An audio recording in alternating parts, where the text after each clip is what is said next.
Olá, seja bem-vindo de volta. Ainda dentro do tema de fluxograma, agora a gente vai falar um pouco sobre quais tipos de fluxograma existem, tá? Então a gente vai falar aqui primeiramente sobre fluxograma de processo, tá? Representa o passo a passo do processo produtivo. É o tipo mais usado em indústrias que mostra ali o início, as atividades, as movimentações, decisões e fim de cada processo, tá bom? Então, como a gente pode ver aí na tela, eu tenho um fluxograma de processo. E ele ali está bem detalhado a questão do passo a passo. Por exemplo, ali, na primeira linha vai ter a legenda, né? Então, dizendo aí o início e término do processo que é usado por esse oval, né? Confesso que eu não sou muito bom sobre formas geométricas, né?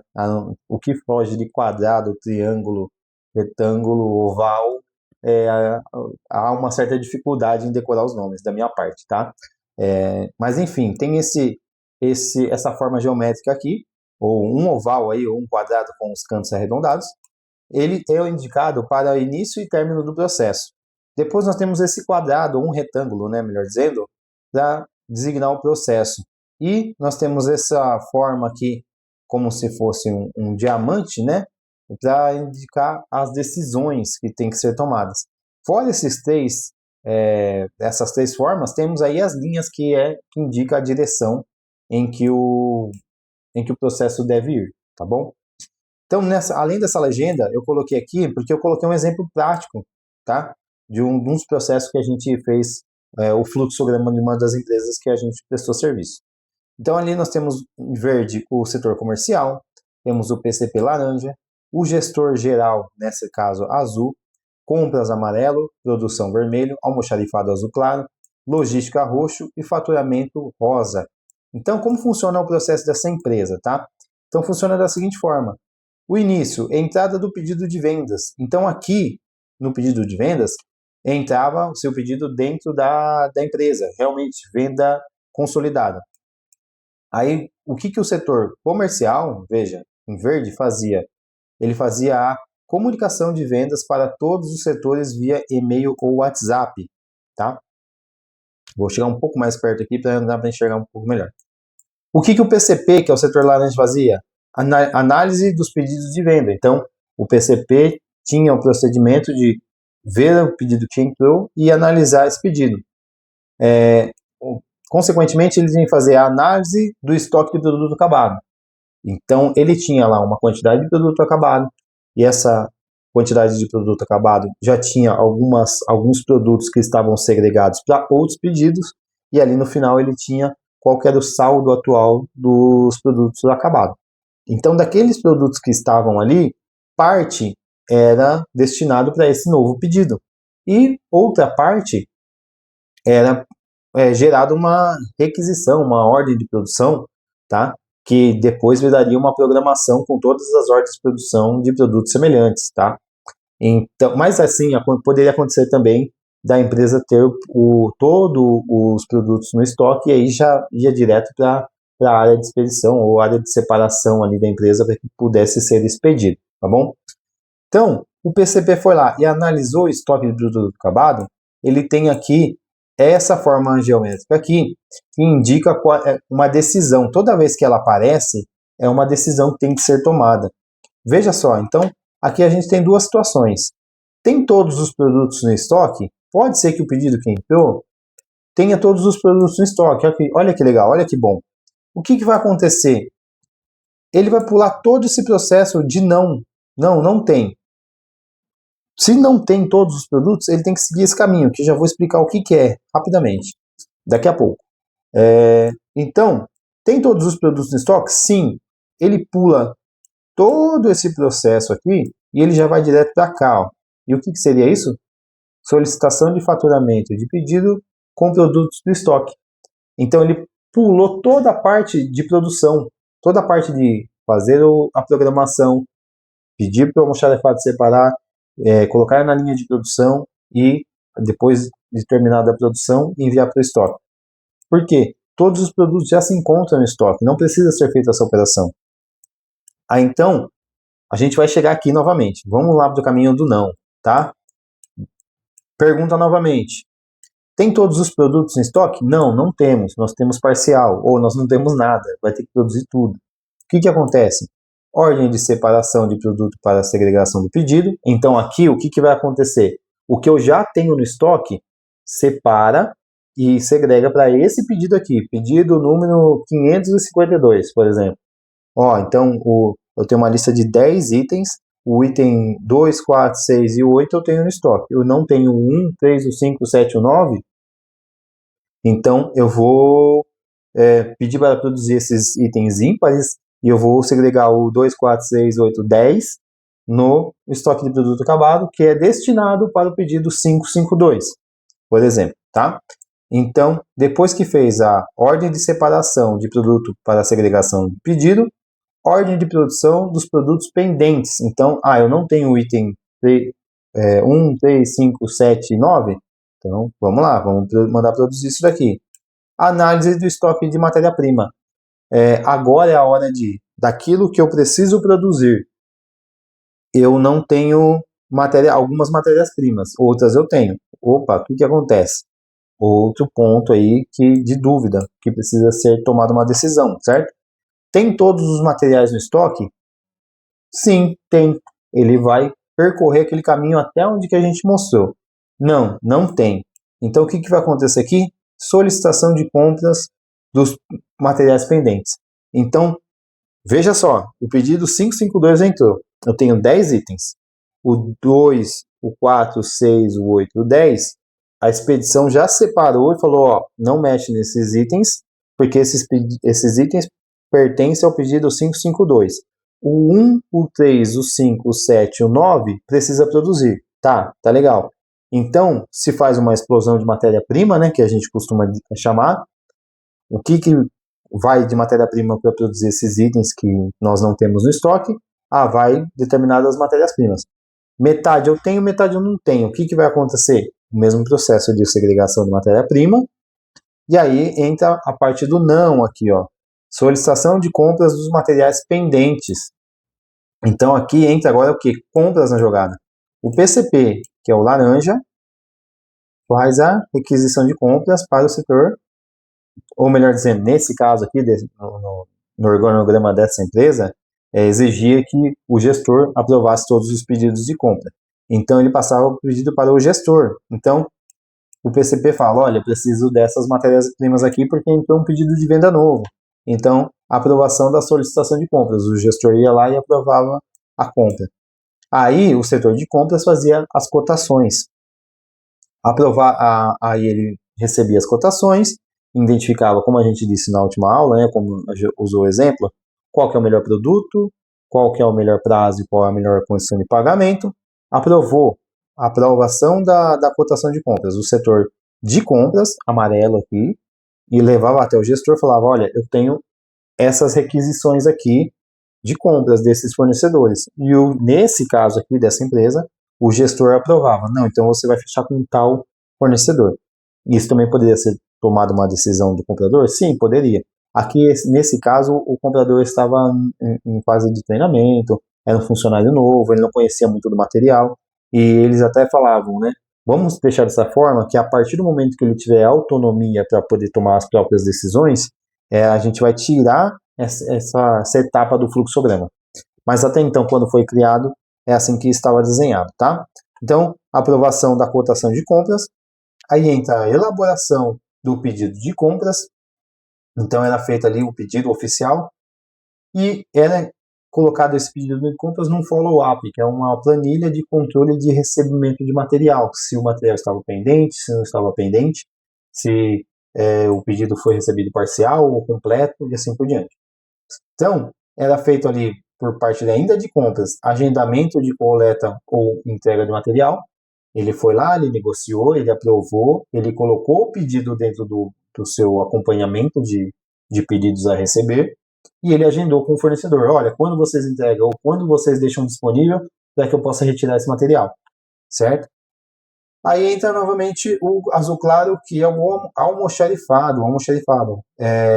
Processo de recebimento de material. A partir do momento que foi alinhado ali a data e na hora do recebimento do material, o almoxarifado recebia essa matéria-prima vinda do fornecedor ou coletada e trazida até a empresa. Entra outro ponto de dúvida. O recebimento foi parcial? Sim, o recebimento foi parcial. Então, volta-se aqui, ó, agendamento de coleta e entrega do material. O setor de compras entra em contato com o fornecedor e fala, olha, eu pedi 15 itens e você me mandou 10. Quando você vai mandar os próximos 5? Ou, às vezes, isso pode ter sido tratado anteriormente. Olha, a gente só vai receber 10 porque o fornecedor não tinha os 15 que era necessário. E isso vai de negociação. Tem fornecedores que não avisam, só quando chega o material e vê que está parcial, que aí é acionado o setor de compras para que ele possa entrar em contato com o fornecedor. Não, nós recebemos esse pedido completo, ele não foi recebido parcial. Então, o almoxarifado dá entrada aqui no armazém de material, tá?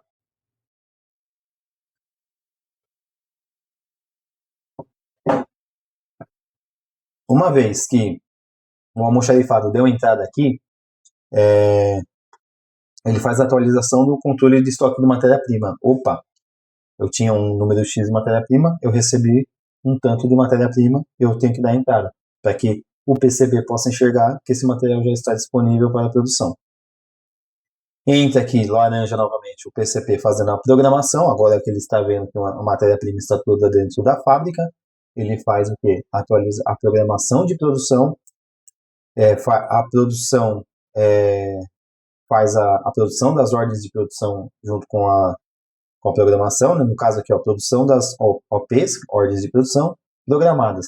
Então, o PCB gera lá a programação com várias ordens de produção de vários pedidos diferentes, no qual o 552 que a gente está usando como exemplo está no meio delas. Então, aqui é o papel da produção, produzir, tá? E aí, o que acontece? Depois disso, deixa eu dar uma olhada aqui, o que era o roxo mesmo? Logística, logo depois vem o faturamento. Então, a produção produziu. O que acontece? Vai a logística lá, retirada do produto, dos produtos da produção. Então, faz ali a coleta de tudo que está pronto na produção, armazena no estoque de produto acabado, tá? Armazenagem de produto no estoque, atualização do controle de estoque de produto acabado. Então, eu tinha uma quantidade de produtos, eu vou lá e coloco mais do que foi produzido. Eu tinha, do item 3, por exemplo, tinha 250 peças, foi produzir mais 50 peças, agora eu tenho um total de 300 peças, né? Claro, que aí entra o processo também de saída, né, da mercadoria, tudo aquilo que é expedido.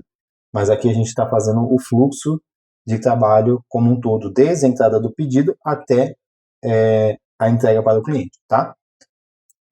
Então, aqui a gente, a atualização do controle de estoque de produto acabado, a expedição, a logística ali faz o controle.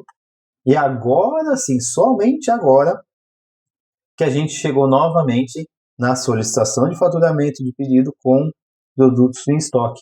Lembra que lá atrás a gente tinha falado? Se entrou o pedido aqui, o PCP analisou o estoque, identificou que tem todos os produtos, tem todos os produtos do estoque? Sim, ele já vinha direto para cá. Olha só o tamanho do caminho que foi economizado, tá? Enfim, então só agora, somente agora que chegou nessa parte da solicitação de faturamento de pedido com os produtos em estoque. Entra o faturamento fazendo a emissão de notas fiscais, a comunicação, o comunicado de emissão de nota fiscal via e-mail WhatsApp. Então, ele comunicou, essa nota fiscal foi faturada para tal cliente. A logística vem entrando fazendo a programação de carregamento de produtos, tá? Depois disso tem a emissão do romaneio de entrega, carregamento do produto e finaliza aqui o relatório de canhotos recebidos para o departamento financeiro. Então, o que aconteceu aqui? Gerou-se a programação de carregamento, fez a emissão dos romaneios, esses romaneios foram carregados no caminhão, foram entregues para o cliente. Então, aqui entra o relatório de canhotos, que são as confirmações de entrega, né? Aqueles canhotinhos de nota fiscal. E agora sim a gente pode dar como pedido concluído. Olha só, que legal isso daqui, o processo inteiro. Então, aqui a gente tem desde o início que entra o pedido na fábrica até o final, quando ele sai. Então, aqui a gente tem vários pontos de decisão. várias coisas que podem ser agregadas. E isso a gente está cuidando de setores como aqui comercial, PCP, o próprio gestor, compras, produção, almoxarifado, logística e faturamento. Olha quantos setores envolvidos nesse processo. 1, 2, 3, 4, 5, 6, 7, 8 setores envolvidos, ou 7 setores e o gestor geral da fábrica. Tá? Tudo isso para fazer um fluxo de trabalho funcional. Agora imagina só a bagunça se isso não é organizado. Entra o pedido. Qual o pedido que vai ser atendido? Aquele que o representante, o representante que grita mais, né? Ah, eu tenho um representante que é bonzinho, que ele fica esperando o pedido dele ficar pronto, eu tenho outro que fica toda hora buzinando a orelha aí, ali do setor comercial, ou até mesmo da própria logística, do PCP, pedindo toda hora, eu quero meu pedido, eu quero meu pedido, você tem que atender meu cliente. E aí o que acontece? Vai ganhar quem grita mais alto, né? A gente usou como exemplo aqui na aula passada o setor de compras, né? Que ele mandava o pedido e não falava nada, o fornecedor só devolvia a cotação com quase 10 dias. A mesma coisa acontece aqui, tá? Os setores só estão trocados, né? O vendedor que ficar toda hora pedindo o seu pedido vai ser atendido, o outro não, se não tiver um procedimento claro, tá? Estou falando de uma empresa que não é organizada nessa parte, nessa questão. Vai acontecer esse tipo de coisa. Por quê? E o que isso acarreta? Se a gente tem lá, sei lá, 4 representantes, 5 representantes, e 2 fica toda hora ligando, pedindo, exigindo que entregue o pedido dele com mais rapidez, aqueles outros que ficam mais em silêncio, ficam aguardando, os clientes deles vão ser prejudicados. Porque se, digamos que, no exemplo, assim como no exemplo passado, se o lead time ali da entrega do pedido para o cliente é de 30 dias e a gente tem 2 clientes que toda hora está exigindo que entregue antes, eu quero que entregue com 10, eu quero que entregue com 15, eu quero que entregue com no máximo 20. O que a fila natural da programação, que vai entrando pedido, cada um na sua sequência, e ali forma-se uma fila, né? Se entrou o pedido hoje, digamos que hoje é dia 5 do mês. Se eu tenho 30 dias para entregar o cliente, ou no dia 5 do outro mês eu tenho que entregar esse pedido. Entrou o pedido no dia 6, eu vou entregar no dia 6 do outro mês. Entrou o pedido no dia 10, eu vou entregar no dia 10 do outro mês. Agora, entrou o pedido no dia 15. Em vez de entregar no dia 15 do próximo mês, esse cliente fica insistindo, que ele quer receber o pedido dele até o dia 30. Quer dizer, 15 dias a menos do que o prazo normal. Aí a pressão é tanta que a produção acaba cedendo. Então vamos produzir isso daqui. Aí entra outro pedido dia 20 e o cara fica exigindo que, em vez de receber no dia 20 do próximo mês, ele quer receber no dia 5. E com 15 dias de antecedência também. Aí fica tanto insistindo, que a produção cede e produz esse. O que vai acontecer com essa fila? A gente está colocando muita gente na fila. A gente está colocando, passando muita gente na frente, e aqueles pedidos que têm um prazo natural de 30 dias vai acabar sofrendo as consequências. Eles vão ter que ser postergados. Se não houver, claro, né, uma movimentação para ser feito horas extras, se for aprovado ou não pela diretoria, se a empresa é normal ter esse tipo de regime, alguma coisa assim, né, que, entrou pedidos excepcionais aí, extraordinários, a gente vai ter que fazer hora extraordinária, ok, tudo bem, mas tudo que tem que ser bem alinhado e planejado, né. Agora, se não é esse o caso, aqueles clientes que estão esperando em silêncio, eles vão esperar muito mais tempo que os 30 dias, tá? É o que eu costumo dizer, né? E eu até usei um exemplo de uma empresa que a gente acabou trabalhando. Eu falei assim, você lembra não sei se é o caso de alguns de vocês, mas eu estudei ensino médio não, ensino fundamental até o final dos anos 90 e início dos anos 2000, né? E na escola era assim, né? Quando era o dia do cachorro quente, aquela fila enchia, né? Nossa, mas tinha gente a rodo, né? Dentro da fila. Quando era outras merendas, não enchia tanto, né? Mas era dia de cachorro quente, então vamos encher a fila. Quer dizer, vai ter gente querendo cachorro quente adoidado aqui. E aí sempre tinha aquele coleguinha, né?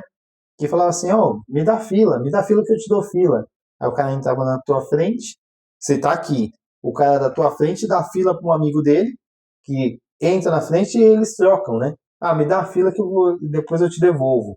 Então ele entrou na frente e o cara trocou com ele. Quer dizer, a cara que não deu, que deu a fila, ele não vai sair perdendo, porque ele vai receber a fila de volta.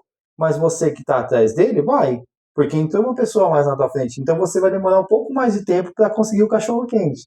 Entende? Então, é a mesma coisa que se aplica nas empresas. E às vezes muita gente não entende isso, tá? Eu vou colocar só esse pedido na frente. Ah, esse pedido é pequeno. Cara, não tem pedido grande ou pequeno. Tem que ser respeitado a sequência de produção. A menos que seja entendido de que, olha, tal pedido a gente vai entregar em atraso. Se o seu cliente estiver de acordo, ok, tudo bem. Não tem, nada tem que ser travado, tá? Mas tudo tem que ser bem alinhado, bem ajustado, para que não haja nenhum problema, né? O ditado tem que ser fazer cumprir aí, né? O combinado não sai caro. Combinou? Olha, avisa o seu cliente que eu não vou conseguir entregar com 30, eu vou entregar com 35. Se ele falar, ok, pode ser, não tem problema para mim, tudo bem, eu encaixo esse outro pedido na frente e aí eu postergo a entrega desse cliente que concordou. Ah, mas o cliente não está concordando. Então não tem como abrir uma regra, uma exceção, melhor dizendo, para esse cliente teu, porque eu vou estar prejudicando quem colocou o pedido corretamente. Entende? Por isso que é importante ter esse fluxo de trabalho. Eu estou usando só um exemplo aqui, da importância de ter todo esse desenho, porque também algumas pessoas não entendem como é complexo. E aqui a gente está lidando com um pedido, lembra? O pedido 552, a gente está lidando apenas com um pedido. Imagine receber 10, 15, 20 pedidos por dia, analisar o estoque de produto acabado de 10, 15, 20 produtos por dia, ter que segregar 10, 15, 20 produtos, pedidos por dia no estoque, verificar a matéria-prima das mesmas quantidades de pedidos e comprar matéria-prima para as mesmas quantidades de pedidos, tudo isso, né, em escala. É um processo muito demorado, é um processo difícil, é um processo que leva tempo. Então, é necessário fazer esse fluxo de produção para que as pessoas entendam a importância de ter a sua fábrica organizada, tá ok? Então, com isso, a gente encerra aqui esse primeiro tipo de fluxograma, tá?